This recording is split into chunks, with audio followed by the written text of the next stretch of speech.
Okay, so we have started recording, and so let me welcome you. Thank you for joining. We've had a great interest in this topic, and I'm thrilled that all of you could join us in real time. And for those who will be watching later, thank you for taking the time. My goal is to have this last about an hour, so about a half an hour or so of kind of a book review, kind of a book study, and then we can go into some of your questions. So again, if you're just joining us, welcome to the first of 3 Parent Academies discussing the price you pay for college by Ron Lieber. I'm going to go ahead and introduce myself. I am Robin Barath. I am the Career and College Admissions Specialist here at Maine South, and it is my pleasure to be one of your hosts. Joining me tonight is Dr. Melissa Peichel, who is the Associate Principal for Student and Family Services currently here at Maine South. Next year, starting July 1st, she will be the new principal at Maine East. Definitely our loss and Maine East gain. Dr. Peichel has been an amazing advocate for all of the programs that come out of the Career and College Resource Center. So she's here tonight to help me moderate and let in our audience members. So welcome, Dr. Peichel, as well. So this whole Parent Academy was kind of born out of a desire to really talk more about our career and college mission for the district. So every year I host about 3 Parent Academies, and they're all with the college and career theme. Last spring, I read the book that we're going to be discussing tonight, and I really thought that there was a great connection between what Ron Lieber had to say about looking for college and also with our district mission. So if you haven't seen this graphic before, I think this is a nice visual for you. One of our missions, kind of our mantra is we really want students to think about the why before the where. So often we think about college and life after high school, but we don't think about why students want to go there or what they hope to get out of that experience. And so we really hope to give them experiences here at Maine South through their courses, through their extracurricular experiences, through possible internship, job shadow opportunities to help them explore those opportunities so that when they make that decision about life after high school, it's really intentional. And so I really liked how Ron Lieber kind of did a lot with this in his book. And so I found that connection really, really intriguing and wanted to try and do a book study of it. So tonight we're going to discuss just chapters 1 through 8. We will have 2 other sessions that explore the rest of the book. But we will concentrate on just those first 8 chapters in this evening's discussion. So Lieber kind of starts by talking about why college. Why do families feel this this intention of going there? And he actually talks about 3 different reasons. So sort of students wanting to go to become intellectually stimulated, he calls it getting your mind blown and grown. So that real intellectual curiosity, sort of that thirst and quest for learning, the love of learning that we often hear as we talk through educational things. We also talk about kinship, and so how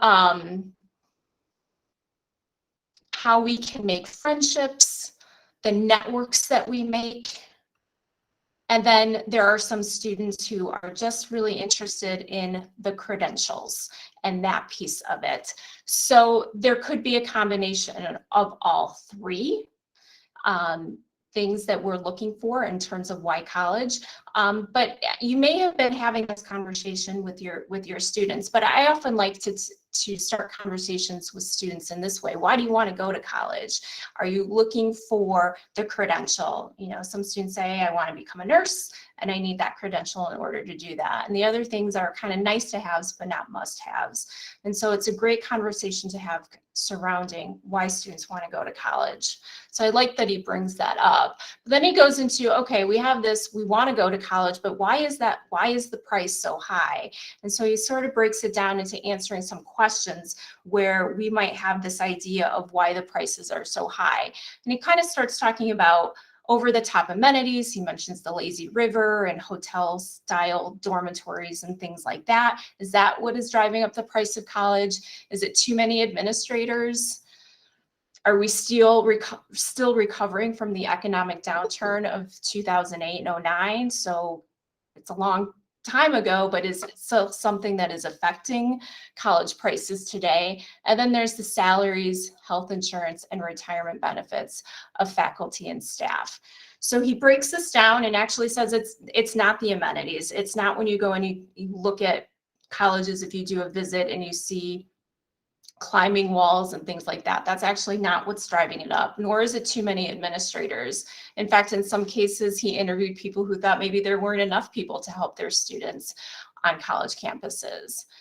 But definitely the economic downturn has continued to play a role. So even though it's now over a decade away from the time that this occurred, so many state budgets were cut that it is still affecting. And we can see that not so much necessarily in prices nowadays, but maybe in the aftermath. When we look at our 12 public state universities, and this wasn't in the book, but there are schools within our public university system that have suffered in terms of population decline and have never recovered from that.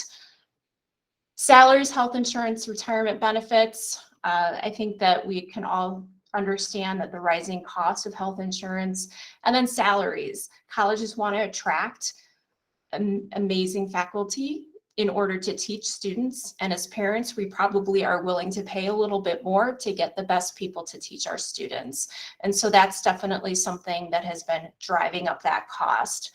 So when we think about it, I thought, well, this isn't necessarily in the book. He does mention a lot of figures, but I wanted to make this more kind of Maine South and more timely for us. So I'm going to show you 3 different costs of attendance, just so you can see kind of what we're talking about in terms of figures here. So this is an annual cost of one of our popular destinations for Maine South students. So I'll give you a minute to think about maybe what school it is. But if you guessed, I'm going the wrong way here. If you guessed Oakton Community College, you're correct. So that's a pretty affordable price. And remember, this is annual. And a community college is usually based on the number of credit hours that you take. So at $136.35 a credit hour, if students are taking roughly 15 credit hours, which is about 5 classes, this is the annual price that they would pay. If we go to a different example, between $33,000 and $38,000 is the price of attendance at our flagship university, University of Illinois at Urbana-Champaign. And the reason for the range is because there is a difference between some of the majors. So engineering majors tend to pay more than, let's say, English majors. So there is a range with that. And then this figure, $83,838 a year. That's the price that Northwestern University in Evanston is charging for their annual tuition. So a large range with over 3,000 colleges and universities in the United States. You're going to find a large range of cost of attendance. This doesn't necessarily mean this is what students and families will pay at the end of the day, but I think it's a good idea to have an idea of what the cost is up front. And that's kind of the whole thing throughout Ron Lieber's book, is just to go into this very expensive investment with eyes wide open and knowing what those are. So if wherever you are in the process, I know we have parents of freshmen and sophomores and juniors and maybe even some seniors. If you haven't started looking up cost of attendance, I would just start looking that up. You know, if you're not sure where to start, maybe start with the school that you attended or a neighbor, or just schools that you've kind of heard about or thought about, because it really is kind of eye-opening to see what these costs are. And I'm going to use we a lot because even though I do this professionally, I am the parent of a current freshman in high school. So this is also very timely for me as well. So then the question becomes, how do we pay for this? So those figures were pretty jarring, right? So how do we pay for this? And the quick answer is financial aid, but it becomes a little bit more complicated. So financial aid in its simplest terms can mean one of two things. And it's important that you understand that both of these parts go into the term financial aid. So there's need-based financial aid, and that is mostly based on the family's income. So if it's a two-parent household, it's both parents' income, assuming that they both work outside the home. If it is a one-parent household, currently it's who the student lives with 51% of the time. And I'll put currently, because we'll talk about some changes that are coming to some of these policies in the near future. There are other things that are considered, but that is the majority of how need-based financial aid is awarded. But then there's another piece, merit aid. And Ron Lieber talks a lot about merit aid all throughout the book, and he introduces it in this first section. And merit aid can refer to academic talent, artistic talent, athletic talent, etc. There are different types of merit aid, but those two parts are what make up financial aid. So when people talk about financial aid, sometimes you have to really differentiate which type they're talking about. Is it need-based or is it merit aid?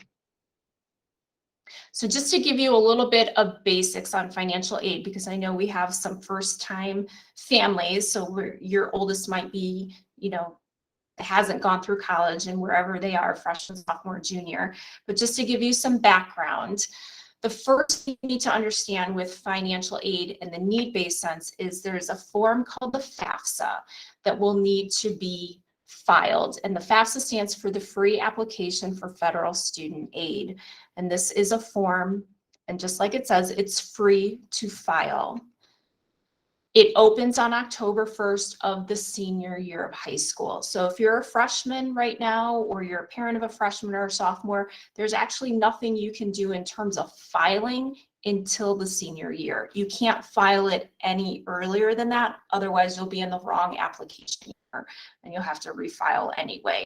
So if you're a planner, you can think of whenever that senior year, that October 1st hits, that's the first day that the FAFSA will open for the following fall, because you file it the year before you intend to matriculate.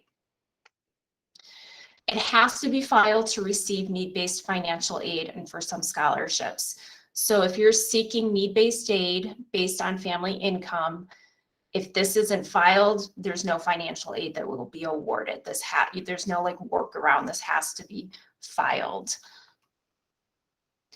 The main thing that comes out of the FAFSA is the EFC, the estimated family contribution. And that's a number that helps determine what your out-of-pocket costs will be.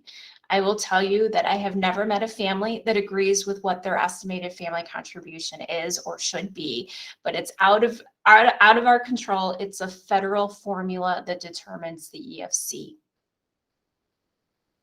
The FAFSA, as of last year, is actually a graduation requirement as well. So not only do we encourage our families to file it so that they can see if they will be awarded need-based aid, but it's also a graduation requirement.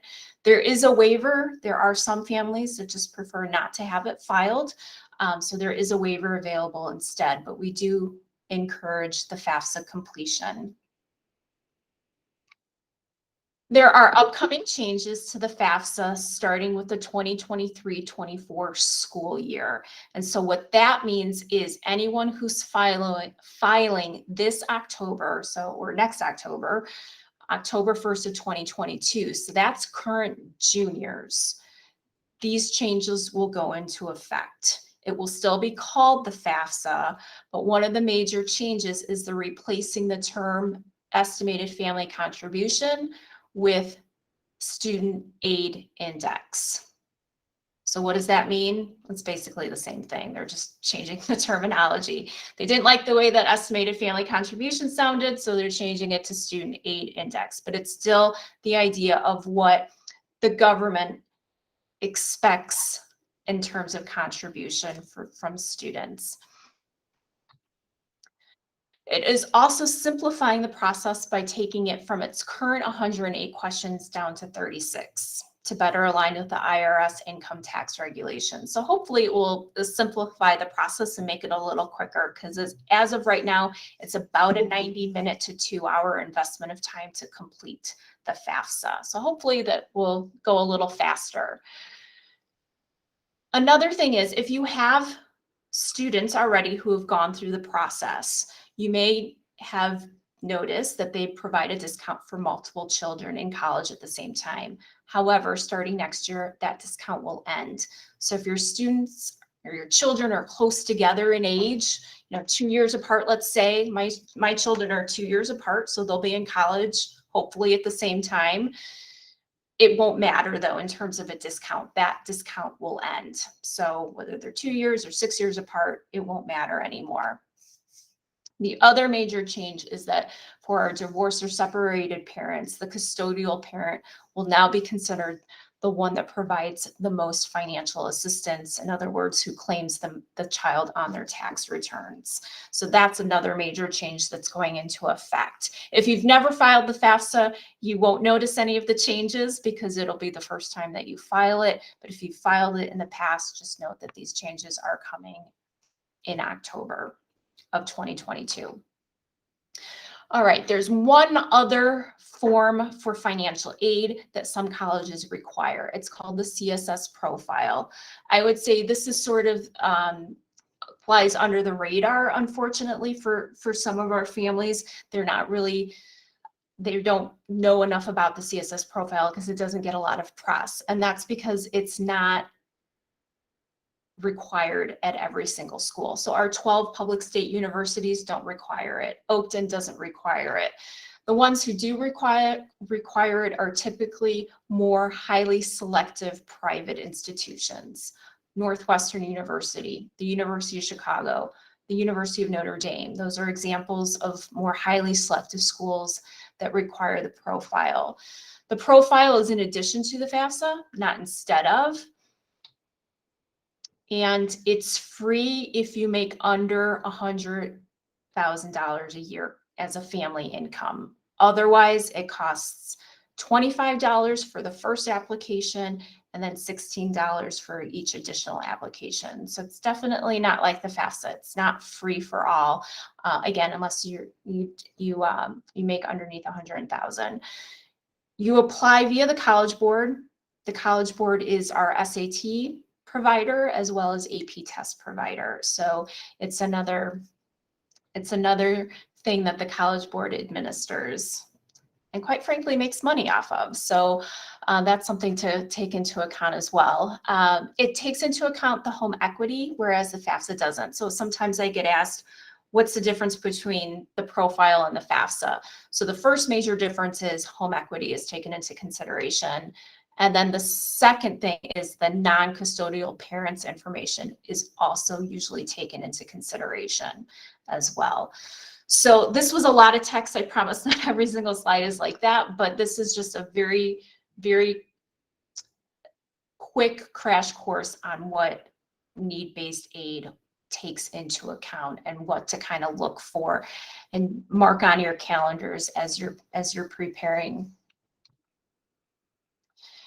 In order to kind of talk a lot more about this and just about financial aid, especially need-based, we do offer a financial aid night, and it will be this coming March on Tuesday, March 15th at Maine West. So often we get together with the other high schools and provide district programming. So if you attended our college night, the college fair here at Maine South in September, that's another example of a district event that we host together. Our financial aid night, we do the same, where we invite our financial aid experts at ISAC, which is the Illinois Student Assistance Commission, to come and talk more in depth about financial aid. And then for our seniors who've already filed, we provide a session on how to decipher some of those financial aid award letters that they're receiving. So I would mark your calendar for that as well. So Lieber also talks a lot about a net price calculator because it's great to know about the need-based financial aid, but you can't file it until senior year. So how do you get an estimate about what you can expect to pay out of pocket before then? And there's definitely ways to do that without filing, because you don't want to file in the wrong year. So the suggestion, and we say this to our families as well, so I'm glad to have read that he spent a lot of time talking about the net price calculator. What a net price calculator is it gives you an estimate of what your out-of-pocket costs or the net price would be. And by federal mandate, every college has to have a net price calculator on their website. There isn't one universal net price calculator because not every college charges the same amount. So therefore, it's really important that you use a net price calculator for every college that you're considering, because they'll do it a little bit differently because they charge differently. So here's a screenshot of an example for U of I. So if you go to U of I's website and you just type in the search engine net price calculator, this will pop up. And then you can go through the estimate of what that net price or out-of-pocket cost would be. It will ask you certain questions about your income. It will also likely ask questions about your student's academic profile to see if they may qualify for some of those merit scholarships that I've mentioned and will continue to mention throughout the presentation. So they may ask for that. So having your student's GPA and possibly a test score if they've taken one, or you can estimate one, will give you an idea of that net price. So merit aid is a big hot topic, and maybe a reason that many of you have tuned in tonight. So the idea of merit aid, in terms of what is it, because we know it's part of financial aid. We know that financial need, there's need-based aid with financial aid, and we know there's merit aid.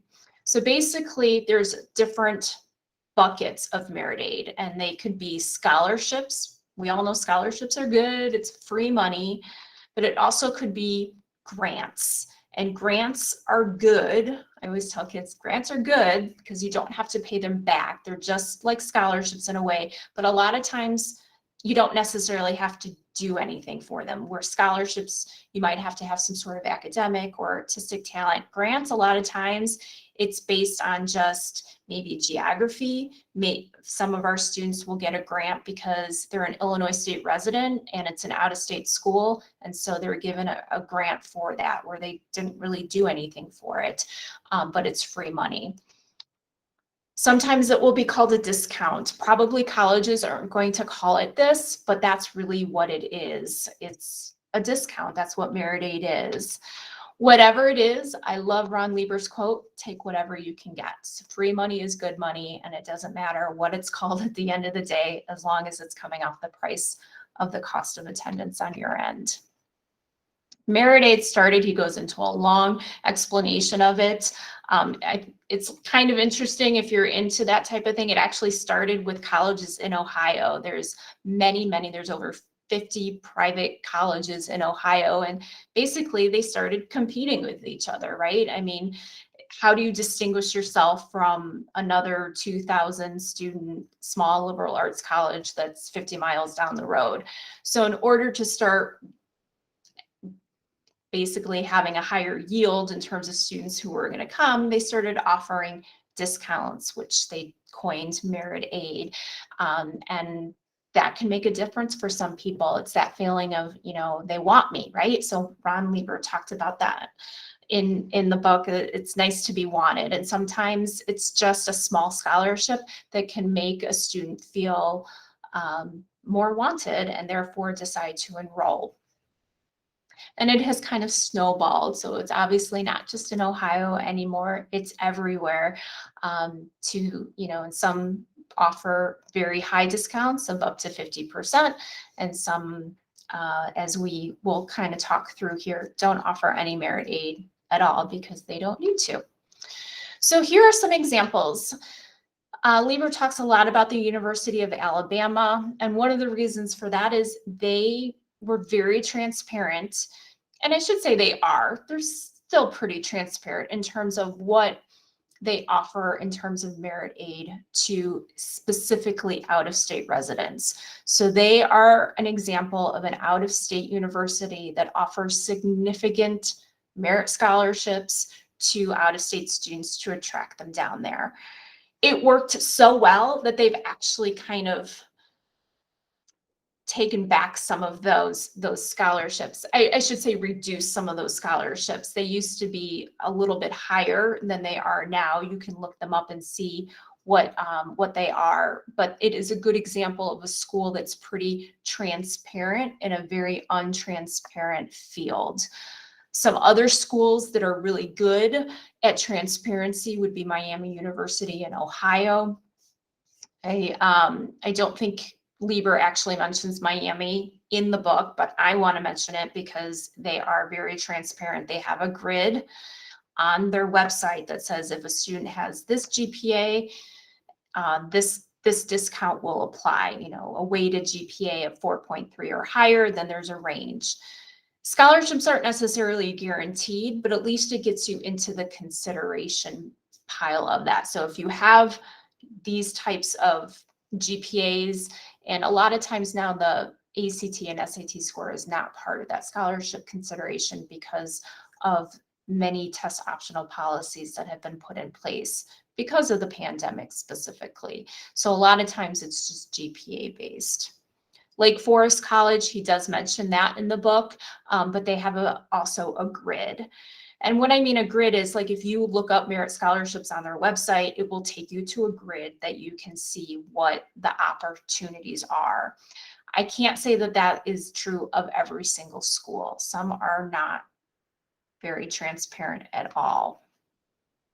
But I think a rule of thumb that we can put into play is the more selective the school, the less likely they will offer merit aid. And there are some colleges that don't offer merit aid because quite frankly, they don't need to.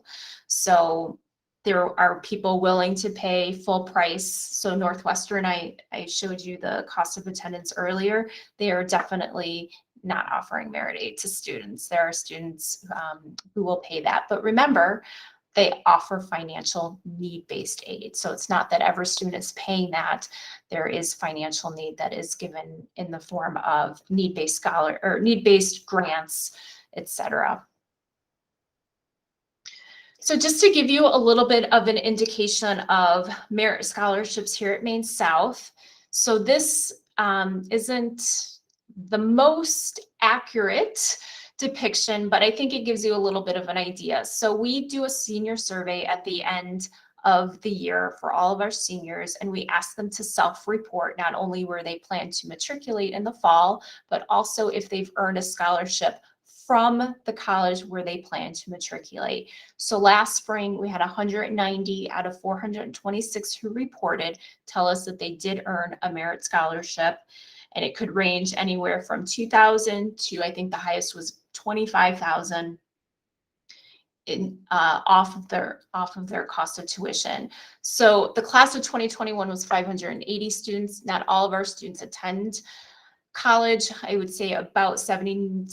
I think the class of 2021 was about 76 or 77% of our students did go on to a 2-year or 4-year institution. So that kind of, it's almost half, I would say, of students who reported were saying that they did earn a merit scholarship. So that's great news, right? So there are merit scholarships out there and our students are finding them. How do they find them? So that is definitely coming up in different sections of our book study. So that will be, I believe, coming up probably in the next section that we talk about. But I wanted to give you a glimpse into, okay, you mentioned merit scholarships over and over again. Where do I find them? The easiest thing to do is if you have schools on your radar, just type in merit scholarships in the Google search bar on their website and see what pops up. But here's another clue. This is a screenshot of a map of our Chicago area regional representatives. These regional representatives are also called admission representatives or admission reps, and they come and visit Maine South. They were the ones you probably talked to at the college fair if you attended the college fair in September. they're also the ones that make individual visits to the CCRC. CCRC is the Career and College Resource Center here at Maine South. It's probably a good bet that if a college is employing a regional rep, which means that they live and recruit in the Chicago area for, in most cases, out-of-state colleges, then they're probably looking for our students, right? They want Illinois students. They want Maine South students. So how are they going to woo them? They probably offer some sort of merit scholarship. And that's pretty true of, I would say, about 95% of the colleges. So if you go to carnet.org, you can see this map. You can see which regional reps that are out there, and most of them come to Maine South. So it's kind of a good way to kind of start filtering 3,000 plus domestic colleges down to, okay, these colleges are definitely interested in Illinois students. A lot in the Midwest, of course, just because of our location, but we do have some kind of far and wide. The amount of merit scholarships will obviously differ from school to school, and from selectivity to selectivity, because remember that rule of thumb, the more selective a college, the less likely they are to offer merit scholarships. So the last part of the book, the sections that we're going to be discussing tonight, really talks about the emotional relationship. So I've read a lot of books on college admissions, and I've been doing this since 2002. I've experienced a lot of emotions with my students and their parents. And now as a parent myself, I would have to say he's pretty spot on with a lot of these. And so whatever feelings you are having, know that they are definitely valid and that they're also normal to experience this kind of roller coaster of emotions.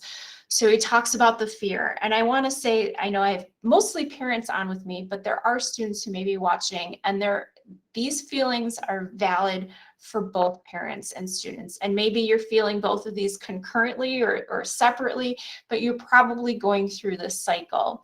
And usually the biggest one is fear, right? A lot of it is for students, fear of the unknown. They've never been to college. As parents, if we've been to college, maybe we have the fear that they're not going to be admitted to the school of their choice, or maybe you have the fear of you're not going to be able to afford it. If you didn't go to college, maybe it's the fear of not being able to know all the opportunities. You might feel like you're at a disadvantage, especially if you weren't educated in the United States. So my point with this slide, and just to talk about this, is it's okay to feel what you're feeling. And again, I want to validate those feelings for you, because this is a very emotional process that we go through with the college search and selection. There's also that feeling of guilt. For a student, it might be the guilt of knowing that there are other siblings who also need to go through the process, and it's really expensive, and they're feeling guilty for how much it costs. It could be parents feeling guilty for, not being able to maybe afford the first choice school, because we saw those prices. They're pretty, I think I used the word jarring. They're pretty jarring. It's an expensive process. There's also, he talks about kind of the idea of snobbery and elitism, and I call this kind of the name brand effect. A lot of students say, well, I want people to know, or I have heard of the college that I will attend, or nobody's heard of that school, it must not be good. So that's a little bit of that we want to go to the best school that we can get into. And that's a very understandable feeling through all of this. I also want to point out that there's other feelings that are not necessarily negative that go through with the process. It's exciting. Hopefully there's pride. If you're a student, pride in what you've already accomplished and what you still have to accomplish. If you're a parent, the pride that you feel in your students for everything that they've been through, especially in the last 18 months, and their ability to be to pivot through all of this, to be able to understand that it's just hopefully a very small blip on their educational radar screen. So there's a lot of really good feelings that go into it too. And I didn't love that Ron Lieber didn't mention a lot of this, but there are a lot of joyful feelings that go into the process because it is exciting. I also see apathy, mostly from students. So if you're a parent thinking, I try and talk to my student and they have like zero interest in talking about this, that happens more than you probably think. You're not the only parent that thinks that. If you're a student and you're like, yeah, I'm pretty apathetic, I don't, I'll pretty much go wherever. That's also normal.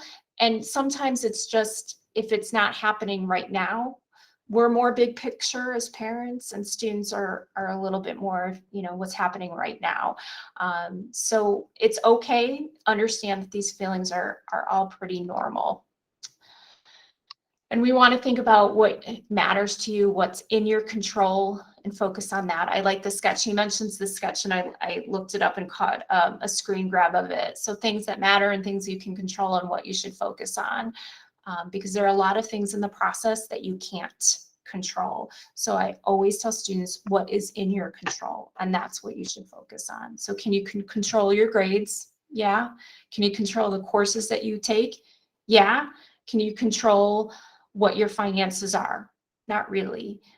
But can you control the lists and the schools that you apply to that match those finances? Absolutely. So I wanted to end this with a timeline because I work really well with visuals of like what is happening. And if you're a planner, this slide is for you. This is not in the book, so this is kind of extra, but I like to begin with the end in mind. So here's a timeline of senior year, and I put it in the terms of a school year. So we start in August and we end in May, but I included June and July as well, just to get all 12 months in there.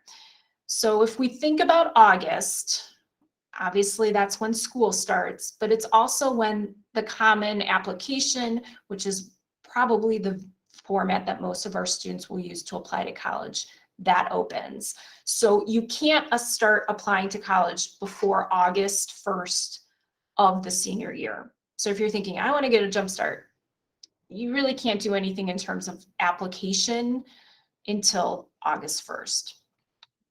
In September, our scholarship database becomes available, and I'll talk a little bit more about that as we go through. The FAFSA opens. You may remember that from an earlier slide. That opens October 1st of the senior year. If you try to fill it out on September 30th, you will be filling out the wrong application. So it's October 1st. In November, college applications, the first and early rounds start becoming due. And students can expect financial aid offers to arrive roughly 2 weeks to 2 months after admission decisions. So it's not necessarily at the same time. So you may get an admission decision and then 2 months later, you find out if you have received financial aid. If it's need-based, remember that FAFSA has to be filed. They won't give you financial need based on family income without a FAFSA on file. First semester ends in December. In January, our outside scholarship season is in full swing. Outside scholarships are scholarships that are offered by organizations, local organizations like Rotary Club, Chamber of Commerce, etc. So those are not attached to specific colleges. They also aren't as lucrative, but that's something that we do offer for our students, a database so that they can see what's out there. As we move through February and March, more scholarships hopefully are being awarded or applied for, more decision letters. Everything has to wrap up by the end of March in terms of admission decisions. So it's a pretty short time frame. If the application opens in August, you find out by the end of March everything. You may find out prior to March, but by March, all the admission decisions have to be in, which leaves April for the month to compare your admission offers, including financial letters, And then by May 1st, you have to make a decision on where you will enroll. And then you graduate. And then in June, you're taking college placement testing and orientation. And then in July, you're probably wondering, how did we get here? How did that year go so quickly? So as you look at this time frame, you might be thinking, because this always kind of surprises me, and I've been doing this, like I said, since 2002, is that you actually file the FAFSA before your applications are due, which seems completely backwards, but that's the time frame here. So that how do you know how much money you will receive if you have to file the FAFSA before the applications and the admission decisions come in? And that's where, if you kind of have been with me all the way up until this point, doing your research and doing those net price calculators are really going to be imperative so that you have an understanding of what your possible out-of-pocket costs will be. And then the FAFSA will be what is the end result of that. There's no guarantee with a net price calculator. You have to file the FAFSA, but it's a good idea to have an idea so that you're not just applying for schools and then, hoping for the best, that you have an idea of what that total out-of-pocket cost will be before you even get any admission decisions. If you are the parent or a student and you're a freshman, sophomore, or junior, what does your time frame look like? I'm going to start this off by saying what you should be doing all 3 years prior to this is working on your transcript, because that is the biggest factor in any type of merit scholarship in terms of academics. You may be a very talented artist or an amazing soccer player, and those are different types of scholarships. But when we're talking academics, it's your GPA and the courses you will take that are going to make the most difference. So anything you can do to, continue being a good student, getting extra help, that's what's going to make the most difference. Notice I didn't put an ACT or SAT score there, because although it may be a factor, it's not the most important factor. So your school year begins in August. If you haven't been involved yet, it doesn't have to be at Maine South. We would love for you to join a club or activity here, but if there's something out in the community that really is more of your jam, then go for it. But getting involved not only makes you a better student, it also makes you, a better person and helps your community. And there's lots of leadership scholarships out there too. So there's definitely something for everyone. October of your junior year, you may take something called the PSAT. It's totally optional. This is the exam that you would have to take to qualify for a National Merit Scholarship. Only the top half of the top 1% of all test takers of the PSAT will receive a National Merit Scholarship. So it's very competitive. But if you would like to try for that, then you would just need to take it on a Saturday in mid-October. And so that's only for juniors that we offer the PSAT, should you want to. If you don't want to take it, that's fine. You don't have to. There's no obligation. You're going to register for classes between now. Our registration process has actually already started for sophomores and will begin for juniors by the end of the month, and then we'll go to freshmen. So you're going to register for courses. Really important that you take advantage of the amazing course selection that we have here at Maine South. That's one of the reasons why your parents probably moved to this district, is to have the benefit of a high school that offers such a variety of courses and levels of courses. In February, summer program deadlines begin. So if you're thinking, I'd love to do a summer program, we have a list of those on our website, and usually those program deadlines begin in the summer, or excuse me, in February, prior to the summer that you want to be involved. Spring break, maybe you want to do some campus visits, maybe you just want to relax, that's okay too. Spring testing occurs in the spring for freshmen, sophomores, and juniors. Juniors will take the SAT, which can be used for college application purposes. So even though most colleges are test optional and likely will remain so for a few more years, we do have a state requirement that all juniors must take the SAT. So it could be part of your application, or if you don't like the results, you don't have to take it. Again, I should say, some students will choose to take it an additional time or an additional 2 times. That's completely up to you and is a great conversation to have with your counselor or myself. The school year ends in May, and then June and July are summer school, summer enrichment, or job. A lot of people hiring. I think there's nothing better than having a job as a high school student. Is a great activity to have if you're wondering how to start getting involved. Starting with a job where you have responsibility, have to show up on time, have a boss, and make money while you're doing it is a great activity, kind of under the radar, but a great activity to have. So my parting words of advice are to have that conversation either with your spouse or with your children or both about what your family's budget is. And I know talking finances isn't exactly the most comfortable conversation to have.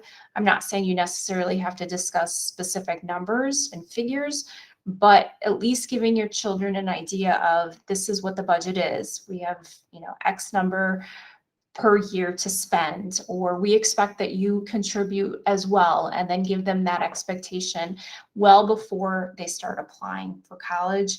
That will make this whole process a lot smoother and less surprises on their end. So how do you determine your budget? I would say you can do an EFC calculator. So this link, so I will give you the recording to this. I will send that out, and I will send out a PDF of the slideshow too with the links. A College Board has an EFC calculator site that you can go to and determine what your EFC may be. Again, it's not a guarantee, but it's a good estimate. And then you can also go to the U.S. Department of Education's net price calculator, type in whatever college you're looking for, and it will take you directly to their net price calculator. So those 2 things are important pieces of information as you determine your family's budget. My lasting impressions on this, there are 3 things that really stood out to me. This quote in the book from Tim Maurer, a financial planner, that personal finance is more personal than finance. It is not for me to say what you should or should not spend. We are going to talk about the value and what may be worth paying more for as we move through the process. But it's certainly a family decision and a family conversation, and what you're willing to pay and what your neighbor is willing to pay or what your sibling is willing to pay it's a very personal decision.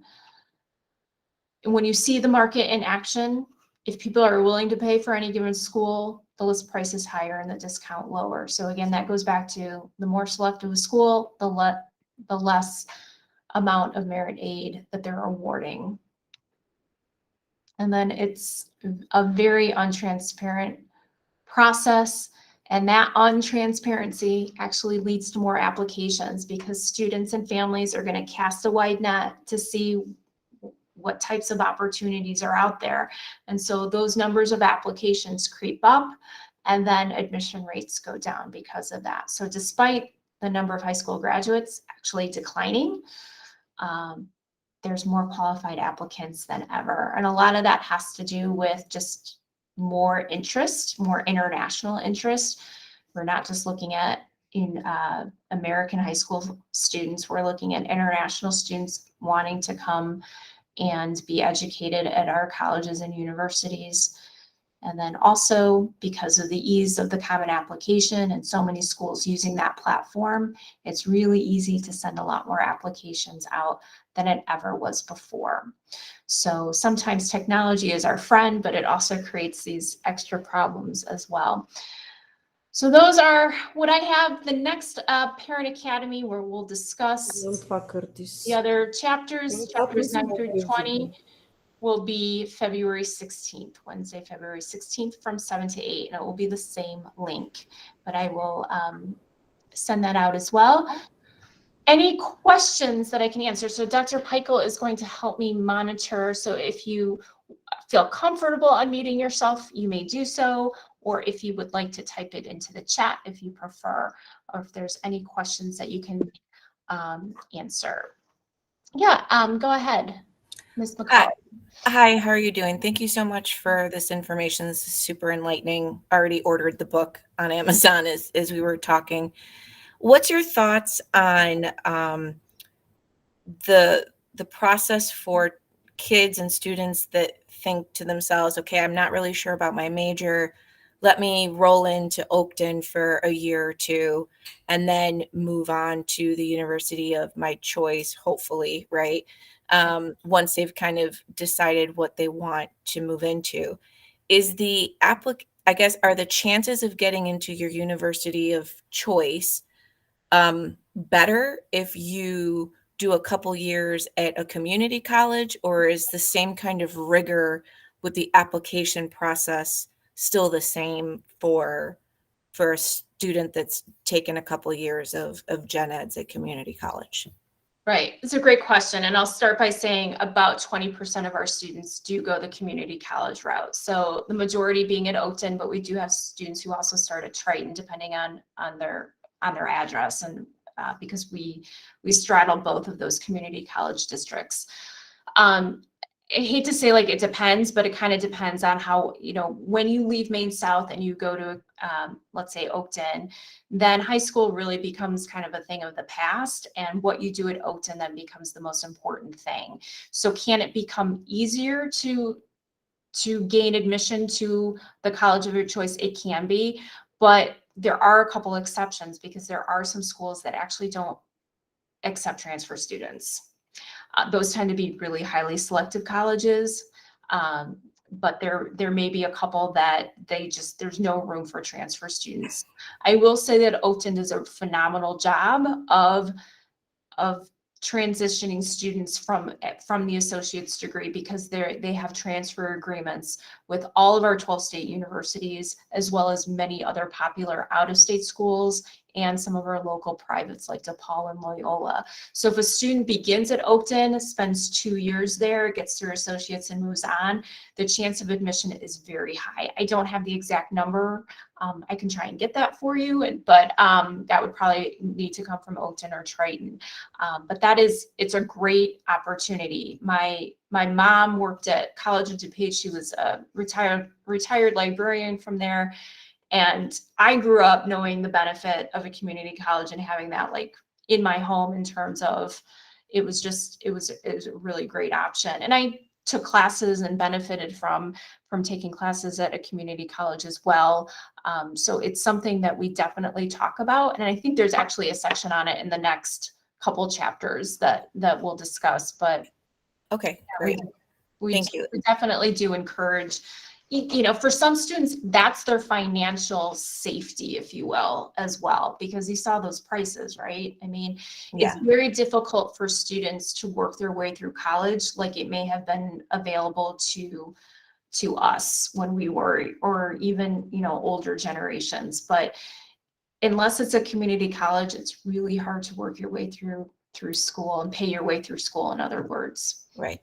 Is that something that you could maybe, as part of the admissions department there, the career and college admissions function, maybe start building a file of those schools that, it's favorable, right, to take that route, versus schools that will not accept that, right? Like a community, because I think it'd be really difficult for kids that are financially thinking, okay, it makes more sense to go this way, and then all of a sudden be disappointed that that choice led them down a path where, their college of choice won't accept that transcript.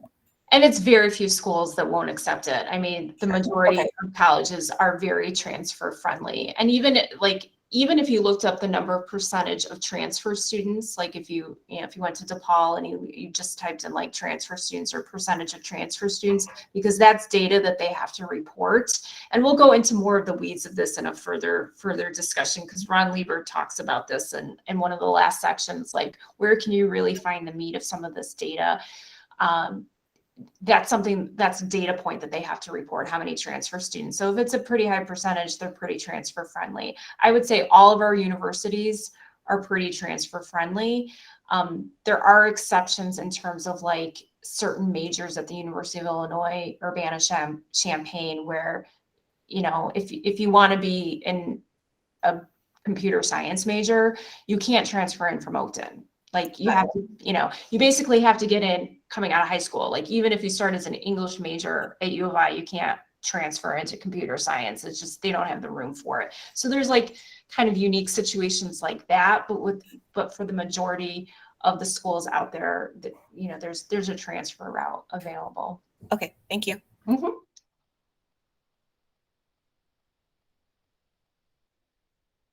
Any other questions that I can answer for you? And if you feel more comfortable emailing me, you can definitely do that.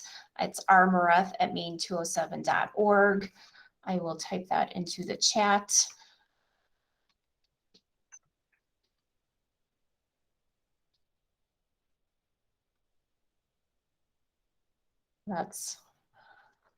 That's for any additional questions that you just prefer to ask kind of individually, but I will stay on for, you know, another 5 minutes or so. I know we're right at 8 o'clock. And so if you do need to leave, I want to be respectful of your time.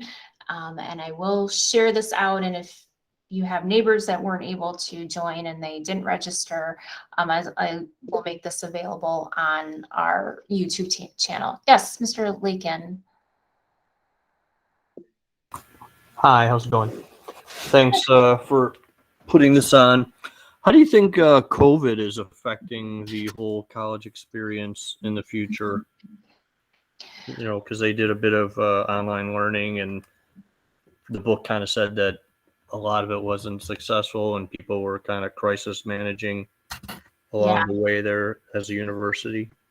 What's your thoughts on that? I think that I'm kind of hopeful that it's like the worst is behind, because we did what I saw on our end is we had a lot of students who either decided to sit out the year, you know, so who were class of 2020 graduates when this happened. And so they decided to sit out the year, whether they worked or attended Oakton or did something. I don't have that official data, but just kind of anecdotally. And there was also the change of location. So for some kids who were going to go farther, they decided to stay closer to home because it just didn't make sense to go, you know, across the country to sit in a dorm room and take class.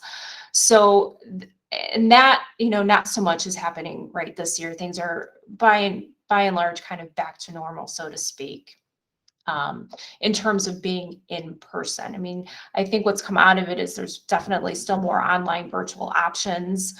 What I've seen on the high school side is that, you know, our seniors are probably applying to more colleges because they didn't have the opportunity to see many campuses until recently.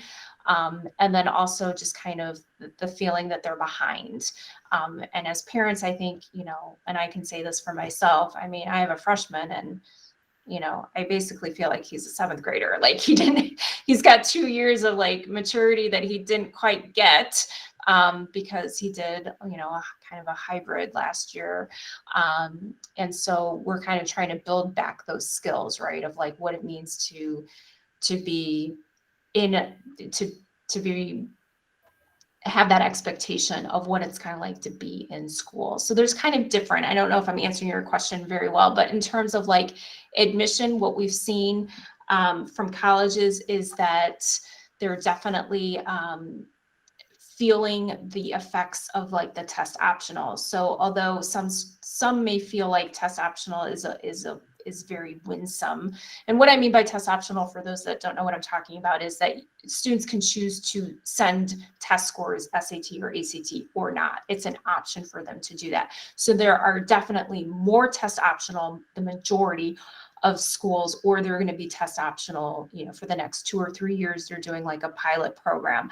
And what that has done is caused students to, again, apply to more schools because maybe they'll have a better chance if they don't send a test score because their GPA is very strong. But what it's doing is, you know, you increase the applications and it doesn't necessarily increase the number of seats or the number of admissions. And so actually admission rates are actually going down because they're flooded with applicants. And so that's been something that we've kind of had to, be mindful of how many applications you're sending out, because it doesn't necessarily mean that you have a greater chance the more college applications that you send out. So that's something that, that we're kind of also dealing with in terms of just saying that. And also colleges are responding later. For students who apply early action, they used to find out around winter break, so mid to late December, and now that's about a month later. And so again, that's causing students to apply to more schools because they're not finding out as fast. It's not every school, but U of I would be a great example of a school that, and Purdue and Madison, where normally the students would be finding out in about a month, and now they're not going to find out. And these are seniors who've already applied. Now they won't find out until like the end of January, early February. So it's just causing a little bit of a different timeline shift. Yeah, thank you. Can I just ask one more part of that? Sure. Would you say it's going to be harder for students to get in because of like gap years that were taken? So people that took the gap year will be going back to the university, and there aren't going to be as many spots available with the new flow of people coming in, students? The admission directors that I've spoken with have said that gap years have not really had an effect at all. There weren't that many who took them, that it didn't affect. And so then it should really just have been one cycle. So for students who are, seniors, juniors, sophomores, it shouldn't really affect them. That it won't be, students who took gap years because of COVID, that's probably not going to happen next year. We're going to hope, right? So they said kind of negligible, not knowing. I saw a question that came in about the average number of colleges. I would say it's still between probably 5 and 10, but maybe creeping up more this year. It'll be interesting to see this year. I mean, I think last year I had a student apply to 25 colleges. That was like the winner. I wouldn't recommend doing that necessarily because it's expensive. Those application fees can be quite expensive as well. But that was a factor of also not having been able to see. Our class of 2021 basically weren't able to visit campuses except virtually. So that could just be an anomaly. And then this year we're seeing more students be able to get on campus. So a little bit more of a intentional process for them.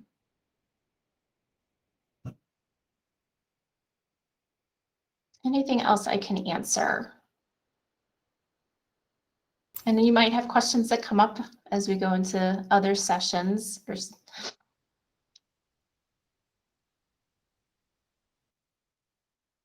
Dr. Peichel, were there any questions that you saw come through that I missed?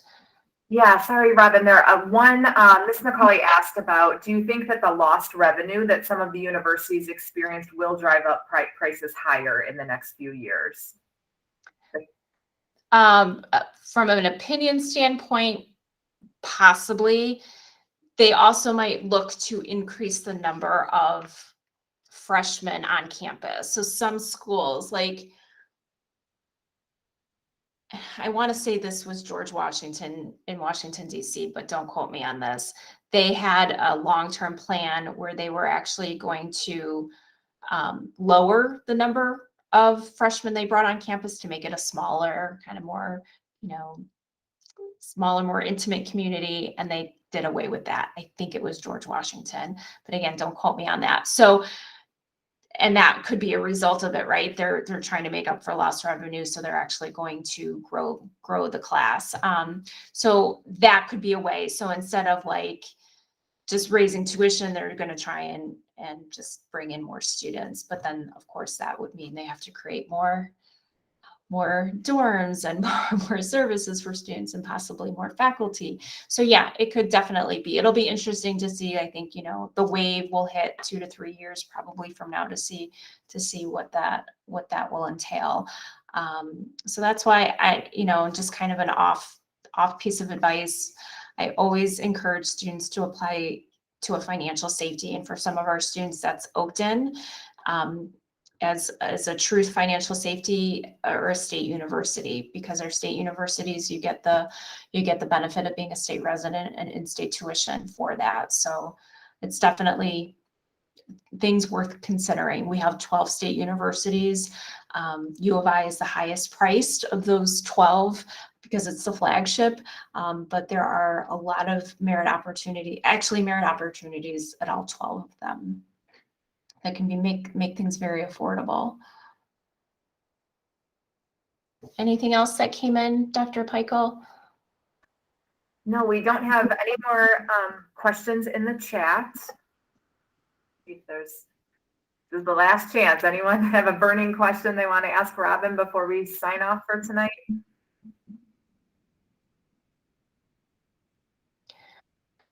Well, I just want to say thank you very much for joining. I didn't quite know how this was going to go. It was a kind of a summer thought that I had, and Dr. Peichel was super supportive of this journey that it will be, and we'll see what the next sessions. I will say that I'm still planning on them virtual. I think for some parents, it's actually easier to attend from home or to watch later. And with the ease of technology, we're able to do that. I certainly don't do all of my presentations virtually because there is something to be said for meeting in person. But in the next 2 sessions, I'm hoping to bring in some guest speakers who can speak more intelligently than me about some of these topics, especially financial, the financial aid and those kind of nitty-gritty details. But I will also reiterate that we'll have a financial aid night on March 15th that will go over even more details about this. So thank you for attending. I really appreciate you spending a precious hour with me. I know that with everything going on and as the holidays are approaching, our time is even more precious than normal. So thank you for attending. I just want to echo that. Thank you, everyone, very much. You can see Robin's talent and expertise in this area. We love sharing this information with you. We love you sharing your students with us, and we look forward to seeing you at the next session. Take care, everybody. Thank you.